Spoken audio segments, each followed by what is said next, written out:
Thanks for staying with us, everyone. The political temperature in Edo continues to rise, and the message from the state chapter of the All Progressives Congress is unmistakable.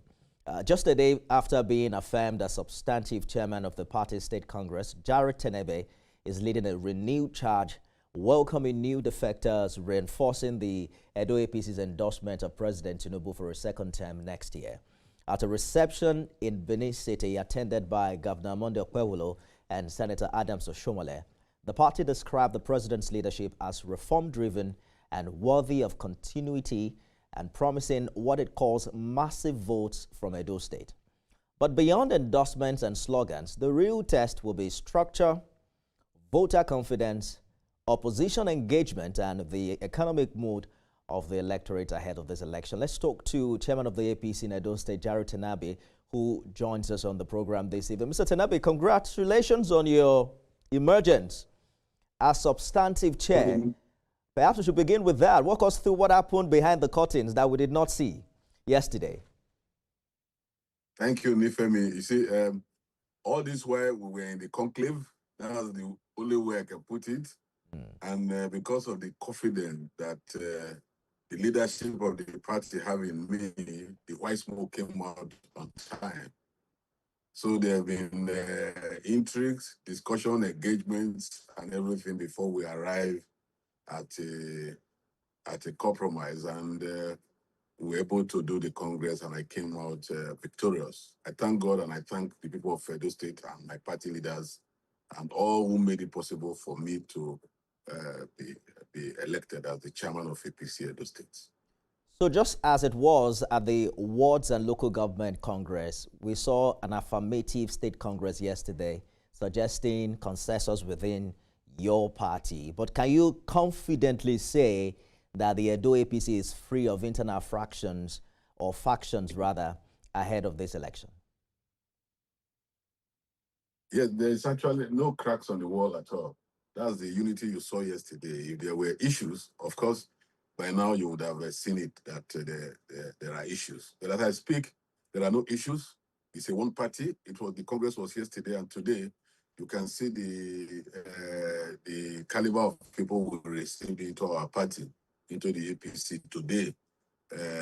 Why the Congress was yesterday, and today you are seeing all the leaders, everybody in Garrick Memorial to receive people from the Labour Party, the PDP, and ADC into the APC fold in Edo State today. We'll talk about the defectors in a minute. Are you saying that there was no other person who wanted to be APC chairman who was silenced by the affirmative Congress that held yesterday? No. Nobody was silent at all. Nobody came out. You see, I came in as acting chairman of the party. And when my leader, Comrade Adams Oshomole, was saying the things I have done for the party, I was overwhelmed. I was almost in tears when he was reading them out. Most of the things I didn't even know, because there are times politics is in me, and it's a game I know very well. There are times I do certain things that I won't even know how I will maneuver out of such a situation to get results. So I think the entire party in the state are happy with me, my leadership, and that's what they just came out to confirm again loudly yesterday. So I think we are okay. I think the party is ready to move now, and that's what we have come out and must to prove today, that we are ready to give those votes, the 3.5 million votes we promised with our president. We are ready to deliver that to him. 3.5 million. Is that what you said? Yes. Wow. That's very ambitious. But let's talk about what happened today. How strategically significant are these defectors? Do they bring voting blocks, structures, or financing?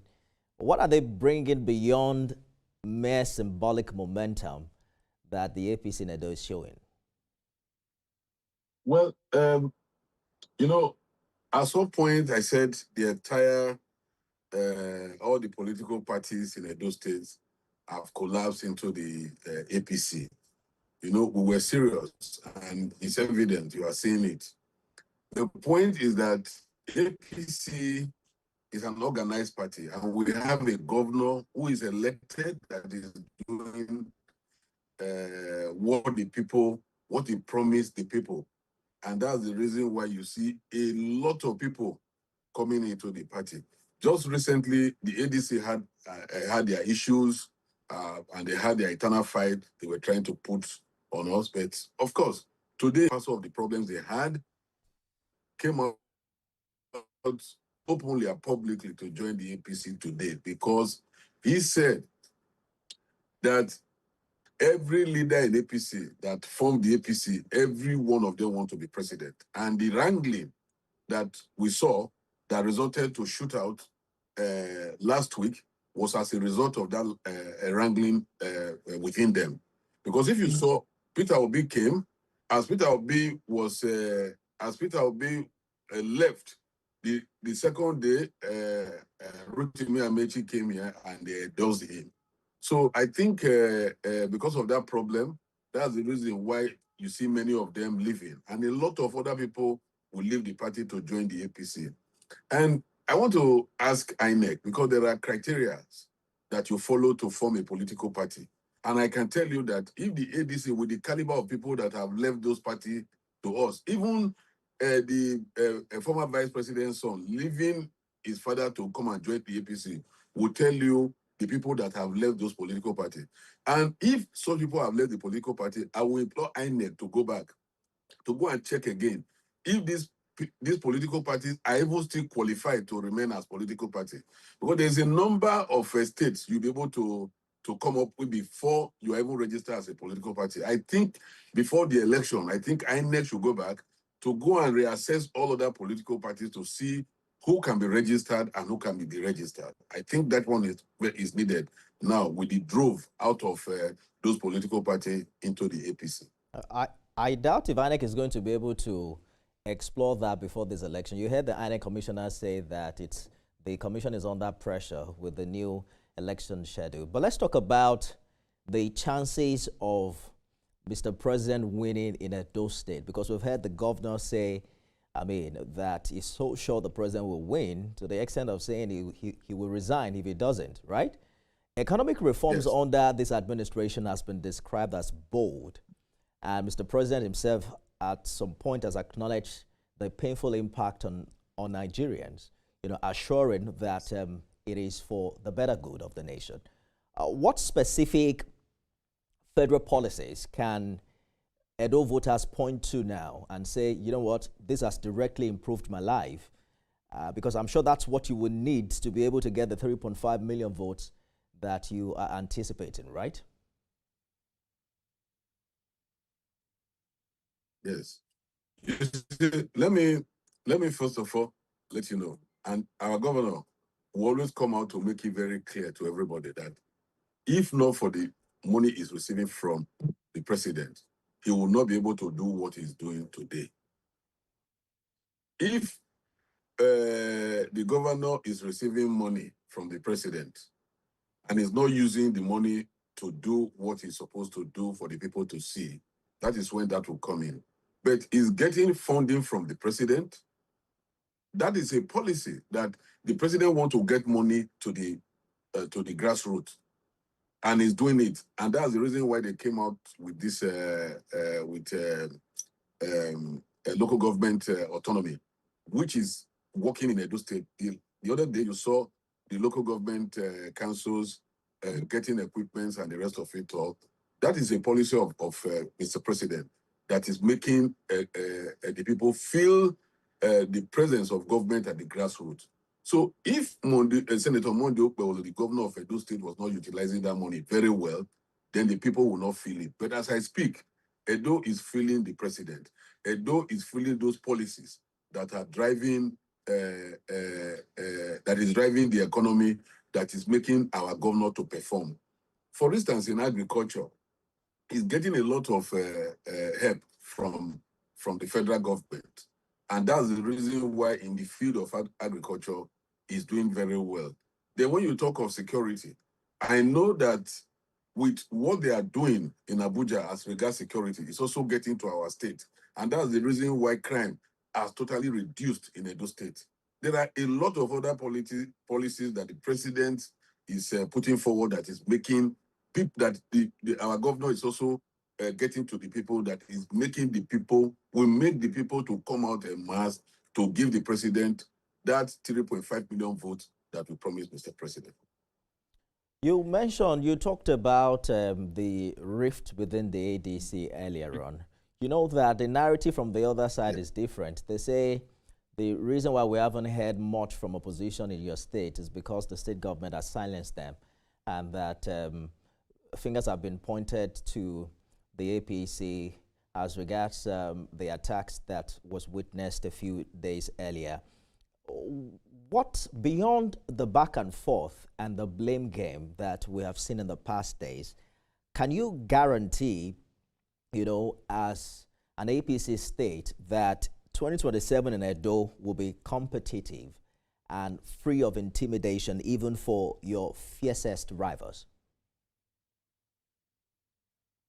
Yes, you see, when you talk of competition, is two people. It has to be two people competing. But as I speak, there is nobody to compete with in Edo. And I will continue to say it. There is nobody to compete with in Edo. And again, secondly, the opposition, the small opposition that was there, was what you saw the last week, and they have scattered. And I just told you the reason why they cannot work together, because every national leader of the ADC are all interested to become president. That has divided them from up to bottom. And it was evident in Edo. As Obi came in, the Amechi people, I'm sure, organized to ensure that they disorganized the whole place, to ensure that Obi did not get the endorsement he came for. Then, after Obi left, because Amechi, of course, is from South, and don't also forget that Amechi does not need anything to organize the kind of thing you saw on the day they were having those issues. After Obi left, when he was unable to get the endorsement from the South leaders that were gathered, then Amechi came and he got the endorsement. So if a witchcraft cry in the night and a child dies in the morning, of course, every hand will definitely point to that witchcraft. So their wrangling is within them. And their youth leader, because of the fight, has come out to join us openly today. Then you should know that we have all the intelligence, everything that has to do with the wrangling they had that resulted to them fighting themselves. So we can make bold to say ADC were fighting themselves. And what we are telling the security agencies are supposed to go after them. By now, somebody like Senator Rolando Way is supposed to be in detention because he started the fight. And they are supposed to go to the house of Odigi to search it properly to see whether they don't have firearms. I don't know what they are doing. We've written petitions because the kind of arms we saw that very day, we don't want to see them. Mr. Tenebe, arms in the state. We are going to leave that to law enforcement to decide. But that's our time. Jarret Tenebe is the APC chairman in Edo State. Thank you so much for talking to us on the program this evening. Thank you. That's our show today, everyone. Thank you for being a part of it. Remember, you can watch it again at midnight and 6 a.m. tomorrow. I am Nifemi Oguntoye.